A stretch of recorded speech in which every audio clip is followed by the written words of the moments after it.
أصدقائي أنا اليوم بالغافة وهذا المكان خبرني عليه عميل حابب يطلق مشروعه الخاص الفود تراك بمدينة العين، فحبيت اجي عليه واكتشفه. خليكم معي. طبعا أول شغلة أصدقائي من اسمه غافة ووك مبين عليه إنه هو عبارة عن ممشى بالإضافة لتجمع فود تراك بجميع الاختصاصات. في عندهم هون كوفي، سويت، فاست فود، وفي كمان هون فود تراك جديدة عم تفتتح، وفي شيء مفتتح جديد أساسا.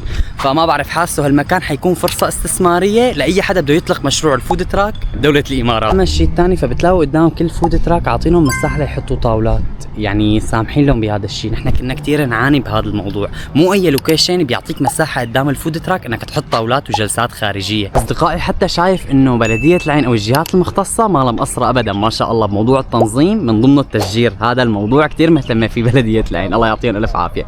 موضوع التقديم ان كان الاناره، الحمامات موجوده، وموجوده ساحه للعب الاطفال، هيك ساحه صغيره، وحتى موضوع النظافه، يعني حاطين لكم هون منفضه للدخان مشان الواحد بس يدخن يجي يطفي السيجاره هون ما شاء الله. فانا اللي شايفه انه الغافة ووك منطقة استثمارية كتير قوية. بالنسبة لمساحة الباركينات مثل ما يكون شايفين ما شاء الله موفرين مساحة جدا ضخمة للباركينات. واصدقائي اللي بيخلي هذا الموقع جدا حيوي هو افتتاح مشاريع جدا ضخمة قدامه. يعني على سبيل المثال عم يفتتحوا مشفى برجيل، وهذا مثل ما شايفين الممر والمدخل للغافة ووك.